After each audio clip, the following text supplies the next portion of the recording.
Hello everyone, welcome back to yet another episode of Ask Us Anything. As you all know that we try to answer the question posted by our viewers in this series. If you have any questions, please write them in the comment box below and we will try to answer them. And please subscribe to our channel to know more about our latest videos. Also watch this video till the end to learn more about fundamentals of Python programming. Let's get started with today's question. Let me try answering it. So one of our viewer asks, how is list different from variable in terms of memory allocation? Okay, that's a very good question to understand the fundamentals of Python programming. So let me go to my Jupyter notebook. I've already got my Google Colab here and I will write the question here.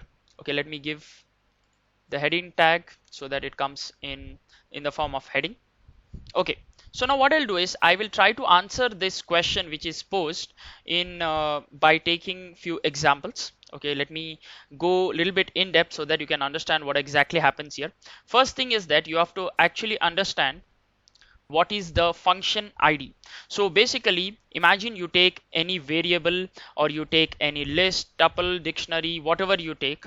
If you want to find out where is it stored, where the memory allocation is done. So in Python we have got this built-in function called as ID. Okay, now this ID, what it does is it provides unique ID for that particular variable or list or tuple or whatever fundamental blocks we take.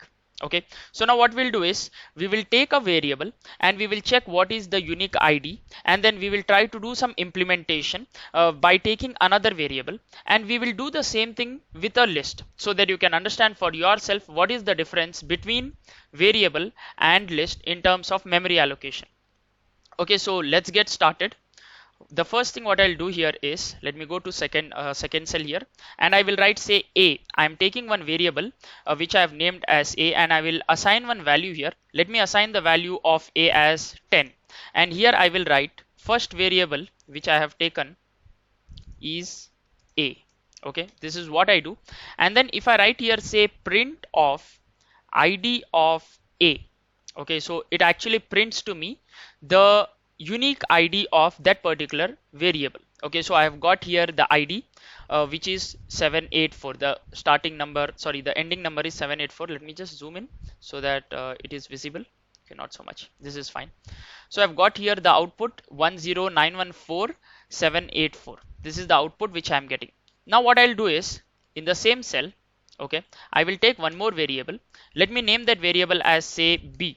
Okay, let me copy and paste this so that it will be helpful for us later. Let me copy this and say paste here. In comment I will write value of id for variable a. Okay, what is the value? It is this particular thing. Okay, so now the next thing what I'll do here is I will take one more variable called as b, and I will assign the value of a inside that variable b. Okay, so let me write here second variable is b. Okay, and then after this what I'll do is I will write say print of id of b. Okay, so let me run this and then check what is the output. So I'm getting here same output. That means the unique values of a as well as b are same, and point to be noted here, they are same only when you assign one variable value with another variable's value. Okay, so what you have done here is the second variable value is assigned to the first variable. Okay, that is why you are getting the same value here. I'll do some tweaking here. I will change the value of variable b. Let me give it as say 20.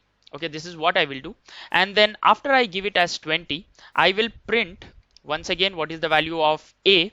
Okay, the first variable, and then I will also print the value of b, and along with that I will also print these two unique values. Okay, unique IDs of a and unique IDs of b is what I will print. Okay, so when I run here you'll be able to see couple of observations. The first observation what you see here is the value of b is now changed. Okay, the value of b is now changed from 10 to 20. In the first instance it was 10 and now it is 20. Okay, once the value of b is changed, what is the value of a? The value of a is 10 itself, it is the same. And then the most important point which you have to note is what is the id of a and what is the id of b.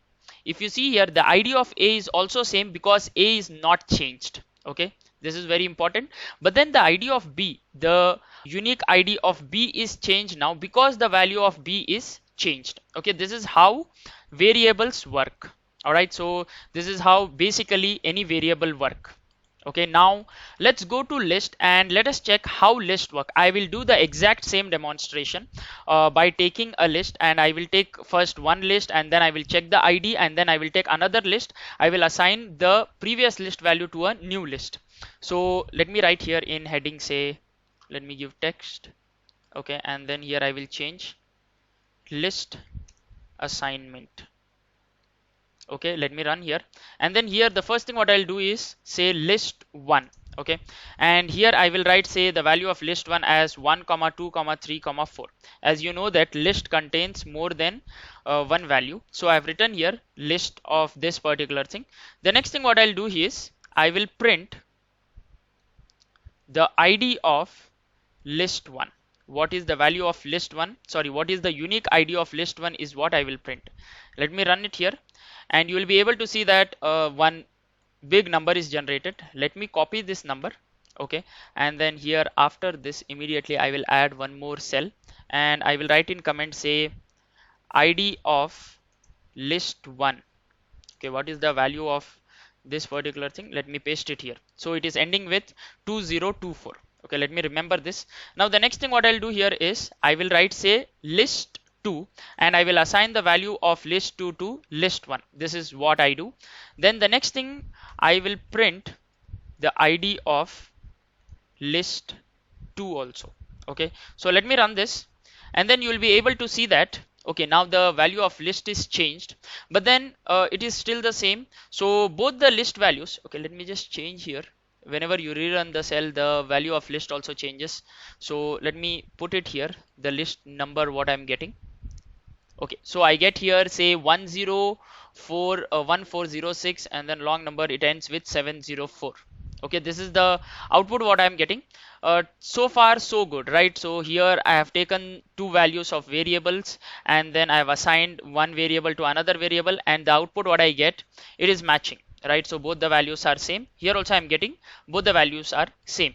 Now the next thing what I'll do here is I will change the list 2 value. So say in list 2 I want to change one particular value. Let me change the value of 0. So in list 2, what is the value of 0? I will change it. Okay, so if you see here, list 2 contains list 1. When I change list 2 of 0, that means here 1 I am changing, right? So this particular 1 value I will change it to, say, 9. Okay, I'm changing the value to, say, 9. The next thing what I'll do is I will print, let me print the value of list of 1. Okay, this is the first thing what I'll do, and then after this I will also print the value of list of 2. I know that list 2 value should change. Okay, whatever the value it is there, it should change, and along with that I will print these two values as well. I will print the value of list 1 as well as list 2. Let me just print it out, and then let me check what is the output. So if you see here clearly, both the values of list are changed. The list 1 value is also changed as well as list 2. Although I have not done any change for list 1, I have changed only for list 2. Both the values are changed right now. Okay, so there is a difference between how variable works and how list works in terms of memory allocation. Alright, so just to give you a brief idea or brief summary what exactly has happened here. See, when you give here, say, list 2 is equal to list 1, when you are assigning a new list to the previous list, you actually don't have two lists. Okay, the assignment, what it does is it just copies the reference to the list and not the actual list. So both the list 1 and list 2 actually refers to the same list even after the assignment. Okay, so that is the conclusion which I wanted to tell you all. Okay, so if you don't want the list 1 value to change, then you have to use something called as list copy. Let me do that for you and show. So let me take here once again a new list. Let me write here, say, list 1. Let me give few different values. Let me write here, say, 1 comma 4 comma 7 comma 9. Okay, this is the first list which I have written. Then I will write, say, list 2 is equal to, I should write list1 dot copy. Okay, this is what I write. And then if I print the value of say list1, sorry, let me directly write type of list, not type, I have to write ID of list1. Okay, and then I will print the ID of list2, and then let me run it. You will be able to see that both the values are now different, both the ID values are different. That means they are allocated in different memories. Okay, so if you want only one list to change, that means it's always better that you use list1 dot copy operator. When you use copy function, it's always better, you get different list and you're not just referencing to one list.